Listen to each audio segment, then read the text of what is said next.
Chapter 6 of the Legion of Lazarus by Edmond Hamilton. Recording by Peter Eastman. Chapter 6. The ram, the bull, the heavenly twins, and next the crab, the lion shine, the virgin and the scales. The old zodiacal rhyme was running through Hurst's mind, and that was the only thing that was in his mind. The virgin and the scales. Yes, and she's very beautiful too, thought Hurst.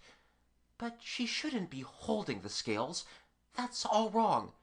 The scales come next, and then the scorpion, Scorpio, and the archer, Sagittarius.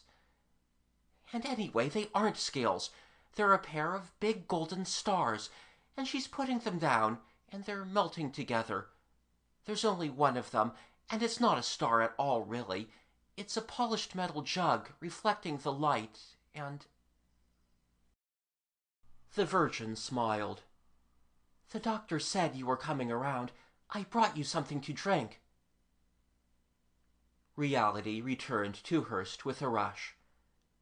You're Christina, he said, and tried to sit up. He was dizzy, and she helped him, and he said, I guess it did fall short. What? The grenade. The last thing I remember is Shearing... Wait, where is Shearing? Sitting up in the lounge, nursing his bruises. Yes, it fell short, but I don't think telekinetics had much to do with that. We've never been able to control matter convincingly. There, all right? Fine. How did you get us out? Of course, the grenade had made the entrance impassable. We had to cut our way in through the outer wall. We had a clear field. Belliver's men had all gone back to their ships. They thought you were dead, and to tell you the truth, we thought you must be too. But you didn't quite feel dead, so we dug you out. Thanks, said Hurst.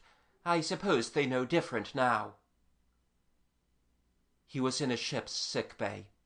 From the erratic crash and shudder of the lateral jets, they were beating their way through the belt and at a high rate of speed. Hurst sent a glance back into space.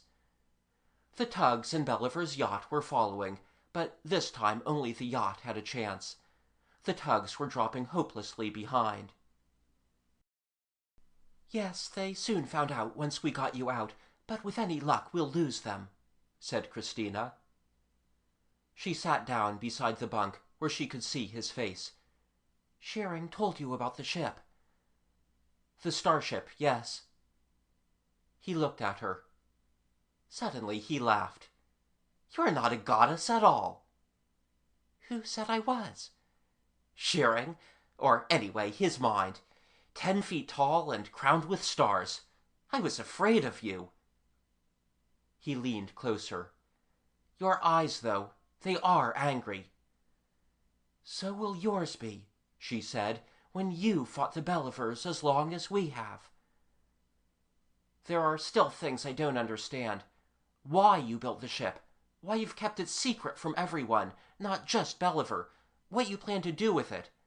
How you came to be one of the Brotherhood. She smiled. The Sights method was originated to save wreck victims frozen in deep space, remember? Quite a few of us never went through the door at all, innocent or guilty. But that makes no difference once you've come back from out there. She put her hand on his. You've learned fast, but you're only on the threshold. There's no need for words with us. Open your mind. He did so. At first it was no different from the contact he had had with Shearing's mind, or with Christina's before on the Happy Dream. Thoughts came to him clearly phrased. You want to know why we built the ship, what we plan to do with it. And it was only after some time that he realized the words had stopped, and he was receiving Christina's emotions, her memories and opinions, her disappointments and her dreams, as simply and directly as though they were his own. You haven't had time yet, they told him without words, to realize how alone you are. You haven't tried, as most of us do at first, to be human again, to fit yourself into life as though the gap of time was not there, as though nothing had changed. You haven't watched people getting old around you, while you have hardly added a gray hair.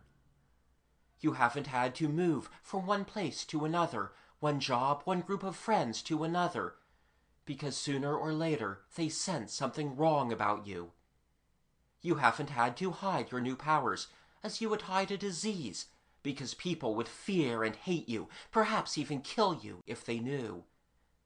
That's why there is a brotherhood. And that's why we built the ship. Symbol of flight, symbol of freedom, a universe wide beyond imagining, thronging with many-colored suns, with new worlds where men in a human society could build a society of their own. No boundaries beyond which the mind cannot dare to go. All space, all time, all knowledge, free. Once more he saw those wide, dark seas between the suns. His mind raced with hers through the cold, flaming nebulae, wheeled blinded and stunned past the hiving stars of Hercules, looked in eager fascination at the splendid spiral of Andromeda. No longer, perhaps, beyond reach, for what are time and space to the intangible forces of the mind? Then that wild flight ceased, and instead there was a smaller vision, misty and only half realized, of houses and streets, a place where they could live and be what they were, openly and without fear. "Can you understand now," she asked him, "what they would think if they knew about the ship? Can you understand that they would be afraid to have us colonizing out there, afraid of what we might do?" He understood. At the very least, if the truth were known, the Lazarites would never be free again. They would be taken and tested and examined and lectured about, legislated over, restricted, governed, and used. They might be fairly paid for their ship and whatever other advancements they might develop, but they would never be permitted to use them. With sudden savage eagerness, Hurst said, "But first of all, I must know who killed MacDonald. Schering explained about the latent impressions. I'm ready." She stood up, regarding him with grave eyes. "There's no guarantee it will work. Sometimes it does, sometimes not." Hurst thought about the tired, gray-haired man who had stood at the foot of his bed. "It'll work. It's got to." He added, "If it doesn't, I'll tear the truth out of Belliver with my hands." "It may come to that," she said grimly, "but we'll hope. Lie quiet. I'll make the arrangements." An hour later, Hurst lay on the padded table in the middle of the sick bay. The ship spun and whirled and leapt in a sort of insane dance, and Hurst was strapped to the table to prevent his being thrown off. He had known that the ship was maneuvering in the thickest swarm area of the belt, with 4 pilots mind-linked and flying Esper, trying to outdare Belliver. 2 others were keeping Vernon blanked, and they hoped that either Belliver himself or his radar deflector system would give up. Hurst had known this, but now he was no longer interested. He was barely conscious of the lurching of the ship. They had given him some sort of a drug, and he lay relaxed and pliant, in a pleasant suspension of all worries, looking vaguely up at the faces that were bent over him. Finally he closed his eyes, and even they were gone. He was crossing the plain of methane snow with MacDonald under the glowing rings. At first it was all a little blurred, but gradually the memory cleared until he was aware of each tiny detail far more clearly than he had been at the time. The texture of the material from which MacDonald's suit was made, the infinitesimal shadow underscoring every roughness of the snow, the exact sensation of walking in his leaded boots, the whisper and whistle of his oxygen system. He quarreled again with MacDonald, not missing a word. He climbed with him into the tower of number 3 hoist and examined the signal lights and sat down on the bench, smiling to wait. He sweated inside his suit. He would take a shower when he got back to quarters. He wished for a smoke. MacDonald's steady grumbling and cursing filled his helmet. He listened, enjoying it.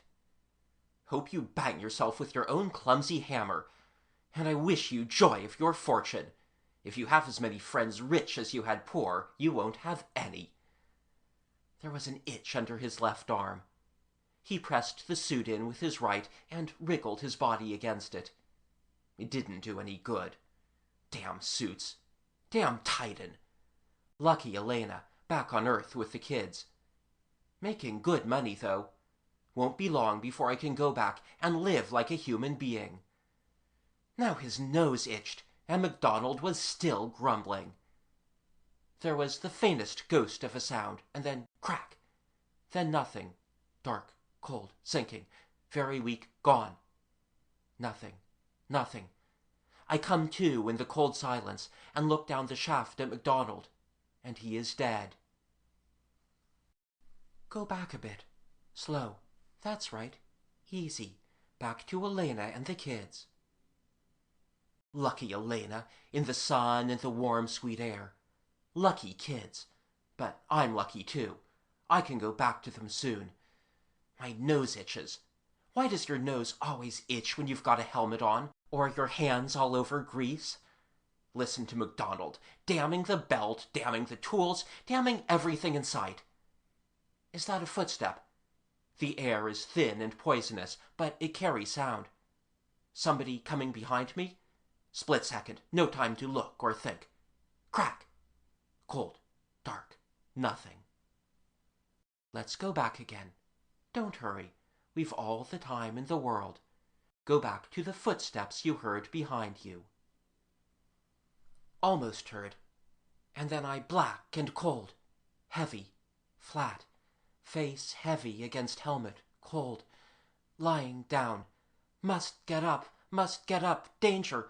Far away. Can't. MacDonald is screaming. Let the lift alone. What are you doing, Hurst? Hurst! Shut up, you greedy little man, and listen. You're not Hurst. Who are you? That doesn't matter. I know, you're from Belliver. Belliver sent you to steal the Titanite.